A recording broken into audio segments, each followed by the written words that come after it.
The pendulum of investment sentiment is said to swing between fear and greed. That was said by Adam Hayes, a stock market investor that's been in the market for about 13 plus years now and has been dealing with financial freedom for families for about 8 to 10 years now. Both me and Adam share the same common goal of becoming rich young. Now, obviously, hasn't happened for me yet, but it did happen for him and the people that he worked for. We both started learning in the stock market right when we got out of high school, started investing small amounts of money, and slowly over time, I've been putting in more, but obviously he's been well off for himself now. Now, for all you guys, you may ask, why the stock market? Oh, it's people lose so much money in it. It's too confusing to understand. Now, the stock market's a good way to make money from home. It's very easy to learn, and you're investing in your future.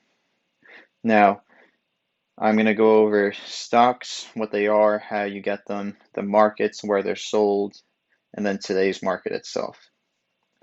Now, stocks, there's two different kinds of stocks, but before I go over that, I'm going to describe what a stock is, because a stock is basically a piece of the company that they're giving to you. You own a piece of that company.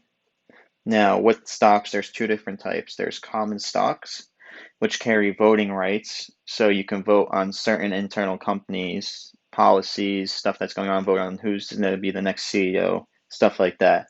Or there's preferred stock, which is basically a stock that pays out money to you when the company makes money every quarter. If they're in the profits, they'll give you a piece of that money.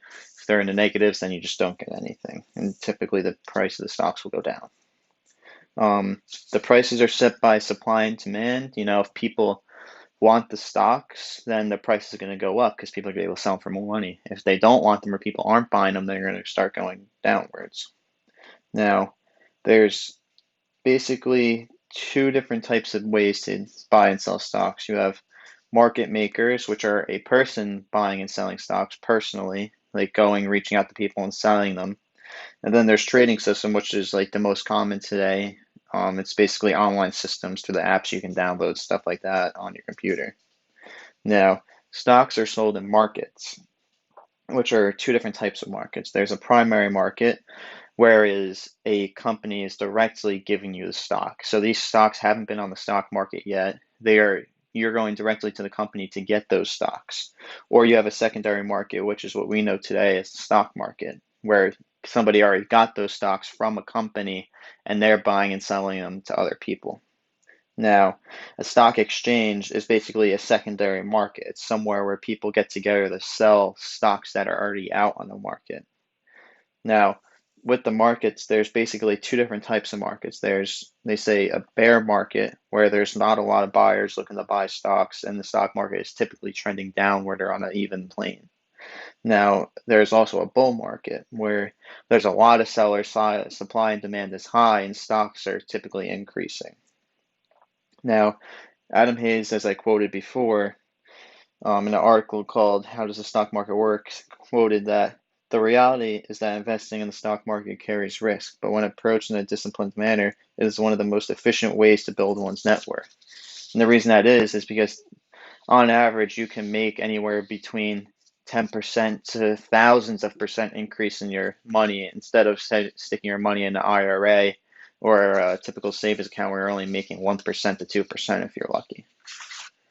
Now, the way a company gets listed on the stock market is basically when you're running a company, you have two different ways of getting into the stock market. You either have equity financing, which is basically listing your company on the stock market as I was describing before, um, or you have debt financing, which is what we are more familiar with today, which there's like car loans, home loans, stuff like that. Now, it's easier to get the equity financing because you can offer people a piece of your company for money in return. With the debt financing, you usually need to include assets, which smaller companies that are startup companies don't have many assets. That's why they're out there looking for money from people if they're not going on Shark Tank. Um, Quoted from the NASDAQ website, which is a leader in net stock news, in an article called What is the Stock Market?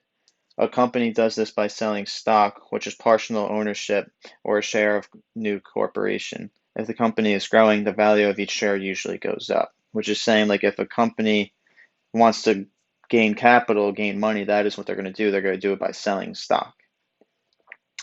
Today, with the many new companies, that comes with the new age of technology. Today, the stock market, they know many people will say it's a bear market because COVID shutting down our country, people losing their jobs, they don't have the money, companies aren't making the money nor to invest. Um, but with today comes with the new young investors. There are a lot of people that are out there, young people investing in themselves. It's so much easier today to get into the stock market because it's all online. Kids can do it from their cell phones, like the way I do it. It's so much easier to access. Now, with that comes the rules that you're not allowed to share information public, like you're not allowed to share private information of a company, and they call it insider trading, which is basically, selling, not selling information, but giving information to other people so that way they can profit themselves before somebody else can. Because with the stock market, if something happens within a company, it has to become public knowledge right away. So that way some person can't start selling all their stocks if something bad happens to the company before everybody else knows. It's not fair to those people. With that comes the president's use of Twitter, which we've never seen before in any other president. He's sending out multiple tweets a day.